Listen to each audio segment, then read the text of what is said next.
Hello and welcome to another Streaming Parson Dig Delight Direct Drive DJ video. Today we are talking about Rondo's Black Lotus, Yano Hiiro. If there's a D4DJ character that deserves better, it would be Hiiro. She has been put through the ringer, suffering in the sidelines, suppressing her feelings to the point the audience can feel its crushing weight. Sure, there's the whole Rondo has a more mature tone thing, then there's going super dark, just for funsies. From the get-go, there is a love story in the making, only for her to get punished. I hope you guys like pain, because Hiiro left a front row seat open just for you.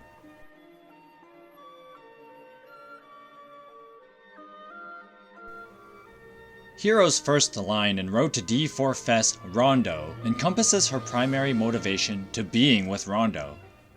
The statement of being so frustrated and not living up to the expectations of the one person who truly mattered to her is telling. Her introductory scene reveals a lot about her personality and, more importantly, her feelings. The story begins with Hiiro patiently waiting for teammate Miyaki Aoi after another sold-out night at their base of operation, Alter Ego.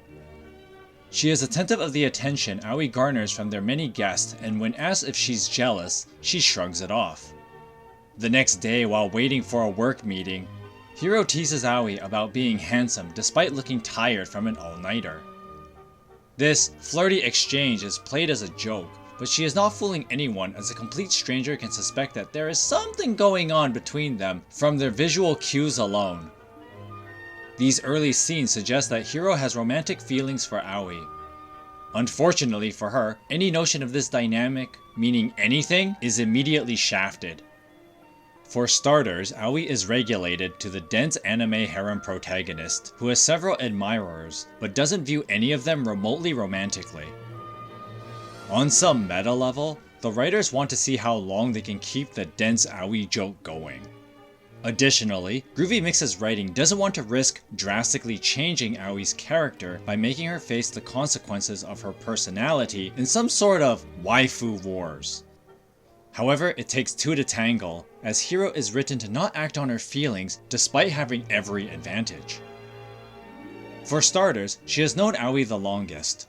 As early as Road to D4 Fest Rondo, they spend a lot of time together both in and outside of work. Even before they meet Nagisa or Tsubaki, Hiiro has Aoi be a model for her tailoring and costume design, showing a high level of trust between them. She is also observant of Aoi's tendency to overwork herself and pull all-nighters.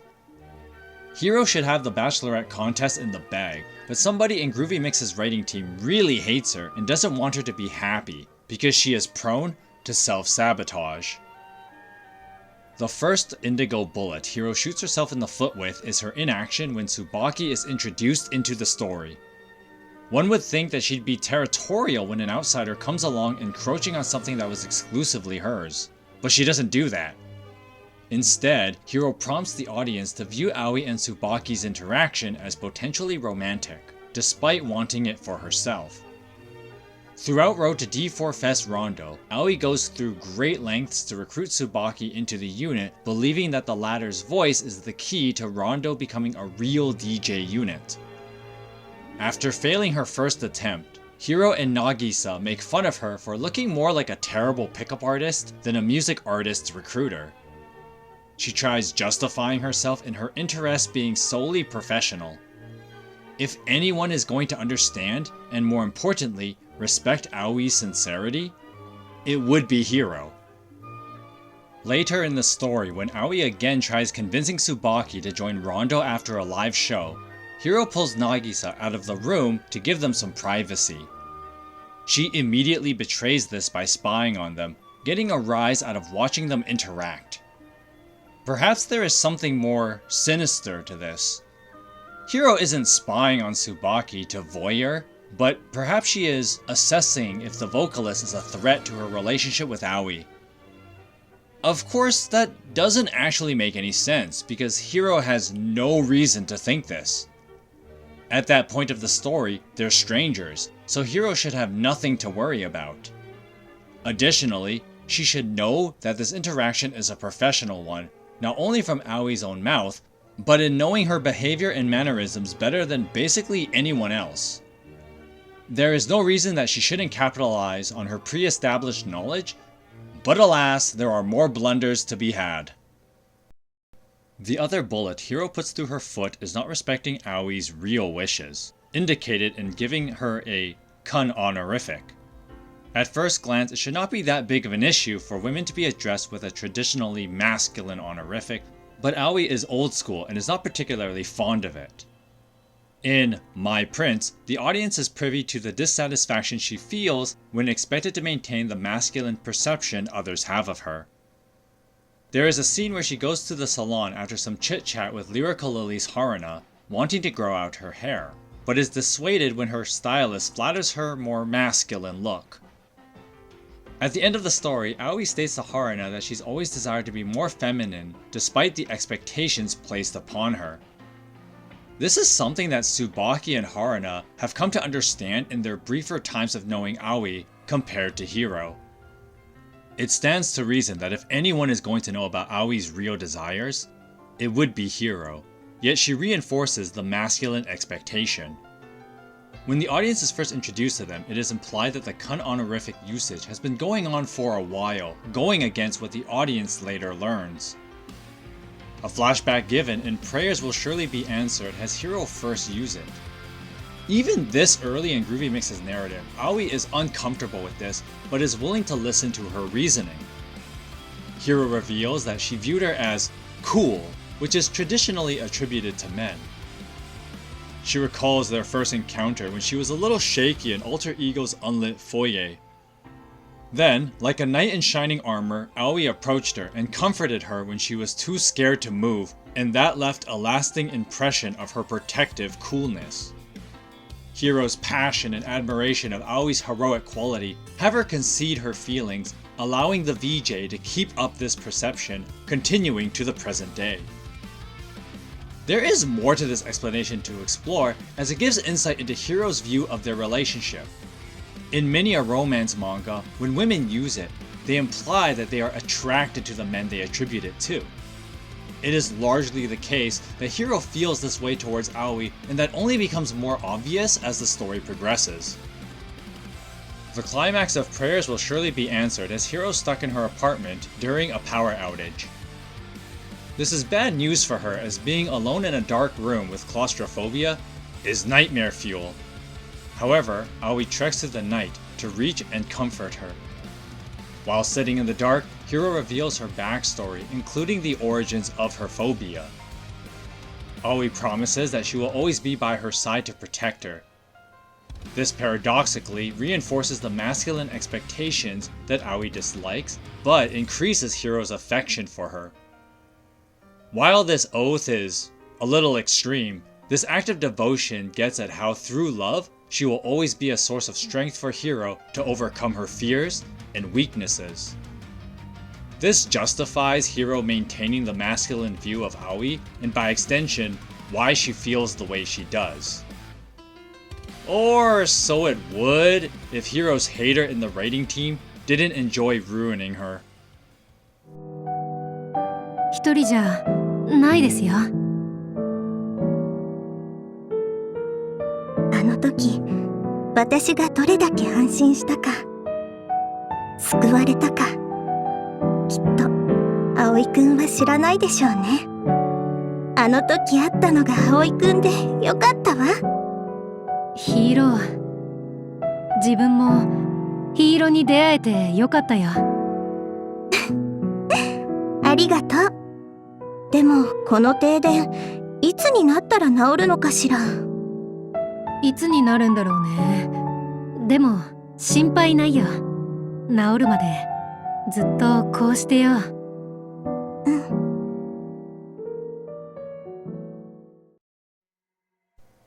If there is a moment where Hiiro absolutely sabotaged her relationship with Aoi, it would be the reconstruction of her imaginary friend in A Girl Alone in Solitude. The thing that made me initially dislike this story was how this resurgence undermined their relationship. Between her frustration of not reconciling with her mother and Tsubaki forcing her to stand on a dark stage, she would understandably be under a lot of stress. But instead of relying on Aoi for emotional support, she tries going at it on her own, tipping her over the edge into experiencing a psychosis episode. Now, an argument can be made that a lot of time has passed between prayers will surely be answered and a girl alone in solitude. One can make the case that Aoi simply forgot about her oath to alleviate Hiro's fears, or decided to go with the better Tsubaki ship. But those are just distractions from the real problem. The real problem that plagues Hiro is her inability to communicate her feelings. Aoi, let alone Rondo, are not mind readers, so when Hiro struggles with her fears and insecurities, it is on her to convey that to them. However, the problem is that she doesn't know how to do that, because she didn't have an environment to cultivate that skill. In Sweet Cocktail, Hiro discloses to mermaids Dahlia that she grew up alone as her parents were not around much. This forced her to become self-sufficient early in life compared to the mermaid, who doesn't even do her own cooking while living on her own. It is admirable that Hiro is trying to be strong in her situation, but she grew up isolated, unable to express herself, which ends up being a problem later. Now, before someone accuses Hiro of a skill issue, none of this is her fault, as she was keenly aware at a young age that she couldn't rely on her parents anyway. Sweet Cocktail introduces the audience to Hiro's mother, who's a real piece of work. Dahlia learns that Hiro's mother had no interest in raising her daughter because she was too preoccupied with her career. Her husband, who must have been in the same mind, was cool with separating with no afterthought of how this affected the child they had together. Knowing this should make you feel bad for Hiro, because she never had a chance. She wasn't even viewed as a real person, but more of an inconvenience in their professional pursuits. This means that she could never be comfortable expressing her emotions to them, training her to always keep others at arm's length to protect herself. Growing up with this mentality, Hiro felt as if her feelings were invalid, carrying over into her adult life. It doesn't help that years later, Hiro's mother still holds on to the career before family mindset, preventing them from reconciling. This is why Hiro never acted on her feelings for Aoi as soon as she saw Tsubaki show the slightest bit of attraction. She saw that as more legitimate than her own feelings. As a matter of fact, everything Tsubaki does is more legitimate than anything Hiro thinks. Humor a theory I have of what could have sparked the return of Hiro's imaginary friend. The Me Here Now tells a story of Hiro fishing for the approval of children after performing a live show for them. The children are confused on what a video jockey does, which is why they don't compliment her. She doesn't do a very good job hiding her discontent, as Tsubaki picks up on this pretty quickly and tries helping her. At first, the vocalist tries learning VJing to increase her appreciation of the craft. But this is Tsubaki we're talking about, so that doesn't work all that well. Instead, Tsubaki tries an interesting strategy to have the children see the importance of VJing. Her plan is to have part of the concert be played in pitch black, so that they can see how the visuals affect the show. Sound plan? Except the whole being in the dark triggers Hiro's claustrophobia thing.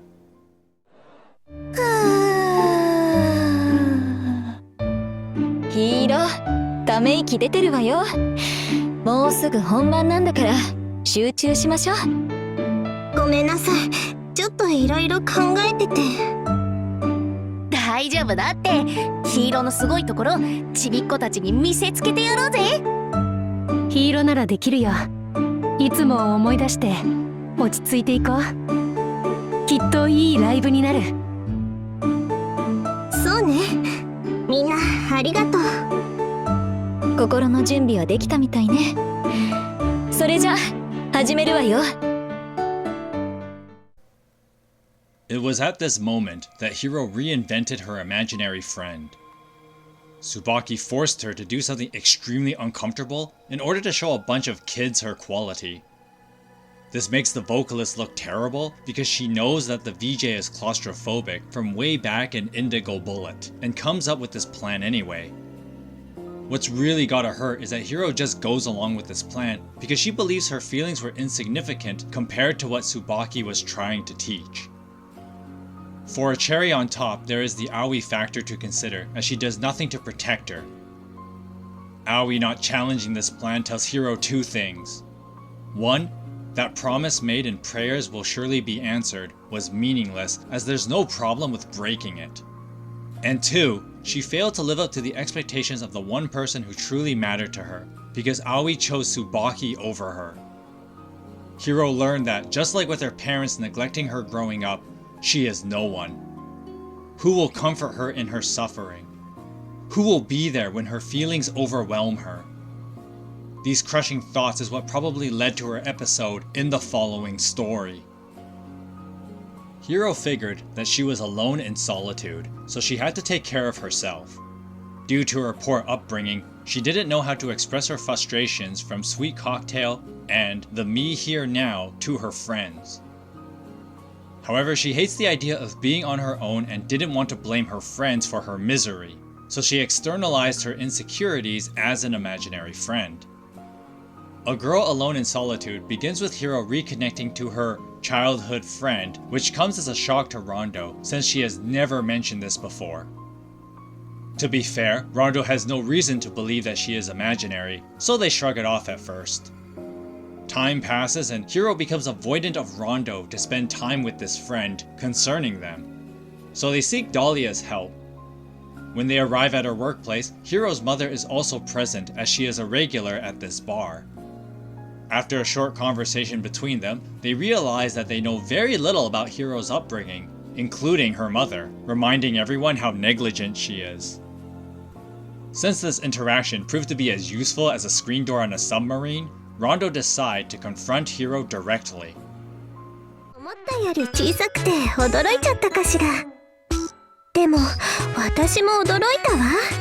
あの頃と全然変わらないから、おかげですぐ分かったんだけどね。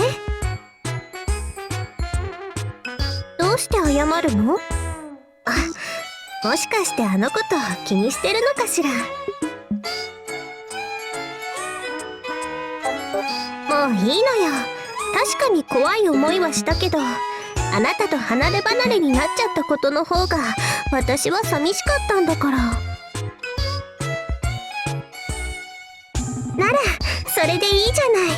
またあの頃みたいに一緒に過ごしましょう。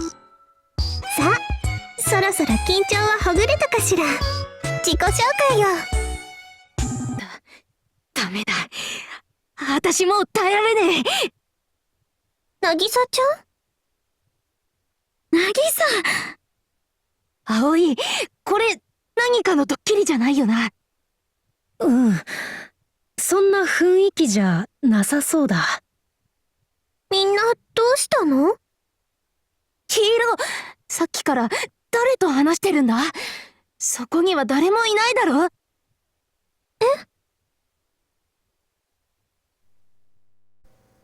？There is something terrifying about this scene. While the Norman Bates-style dialogue alone could have made this video the 2025 Halloween special on this channel, what is more important is the dialogue itself. Hiiro keeps referring to the day she got stuck inside a dark storage container when talking to her imaginary friend. It is quite possible that she has been looping this conversation in her head when she is alone at home. When she tells Nagisa that she is cooking for her friend, she should have figured that there was no one there if she were to place 2 dinner sets, but that is not the case until she is confronted. Hiiro likely sat in the dark, replaying her traumatic memory in her head over and over, wondering where Aoi, or anyone else for that matter, is to come by her side. Fortunately for her, just before their next live show, she is confronted by Rondo, who learned the truth about her past, and instead of tying her in a straitjacket and sending her to Arkham, they rally together to support and love her, despite her flaws. Oddly enough, Hiiro snaps back to her senses quickly, considering she is possibly experiencing psychosis. But this is all happening literally minutes before a live show at Alter Ego, so the story needs to sort of resolve itself. 私はロンドと出会うことで家族のような存在を手に入れ、さらに母親とも和解ができた。私はもう一人ぼっちじゃない。孤独と向き合う準備ができた。だからあの子を見ることができるようになった。私はもう大丈夫だとあの子に伝えたい。そしてあの子に謝って、あの子をもう一人にしないと安心させてあげたい。あれは招待枠の客席にあの子が。ありがとう。これまでずっと一緒にいてくれたのよね。ごめんね。これまでずっと目を背けてきてしまって。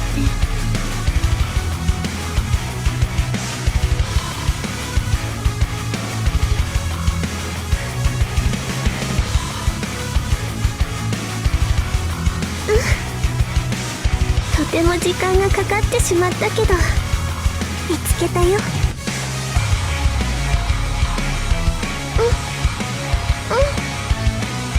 私こそありがとう。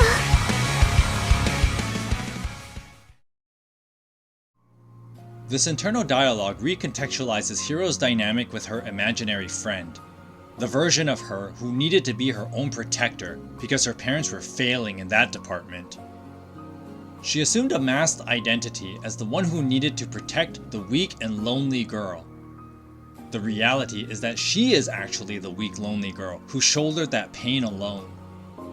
This is why she avoided being vulnerable with anyone, even in Rondo, because she needed to be the mature adult, not the hurt child she really was. In this exchange, the imaginary friend inverts the roles, becoming the masked version of herself that she's been carrying for all these years. This is why the friend states that she was the one hiding in the hide-and-seek game.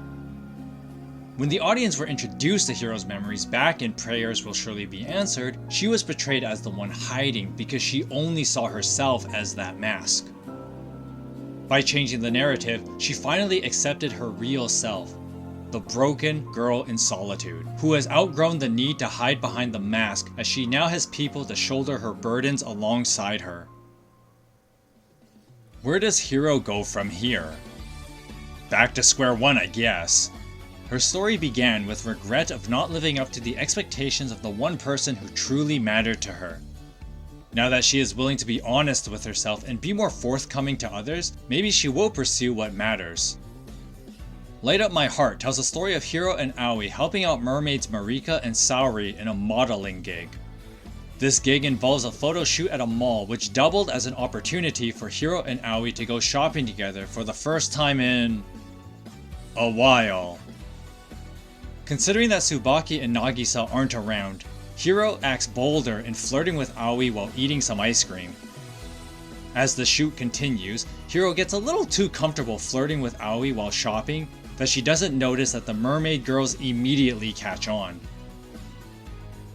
Since Light Up My Heart is a summer event with a bunch of hot women, of course there's going to be a swimsuit photo shoot at a night pool. Since Aoi takes some time getting used to the outfit and makeup and Saori is being Saori, Marika takes the opportunity to talk to Hiro alone. She fishes around a bit to see how Hiro really feels about Aoi. Hiro regales Marika of her meeting Aoi and Rondo's early days, calling back to Prayers Will Surely Be Answered and Road to D4 Fest Rondo. It's a little funny that this is the first time Marika is hearing any of this, considering that these two have worked together several times, including Sparkling Bud's Bursting Lagoon and Trick or Sexy.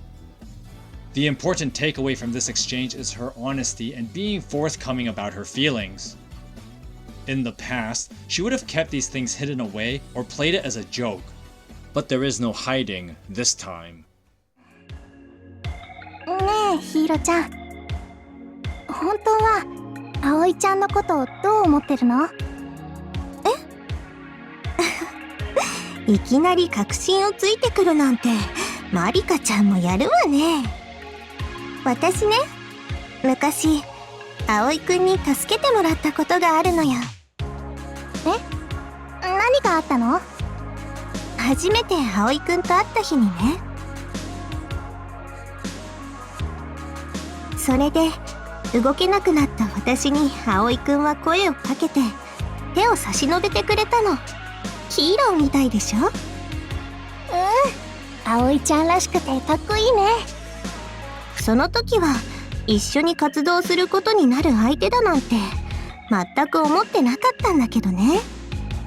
それから2人でユニット活動を始めてアルターエゴの運営を手伝ったり、時には一緒に作曲したり、すごく楽しかった。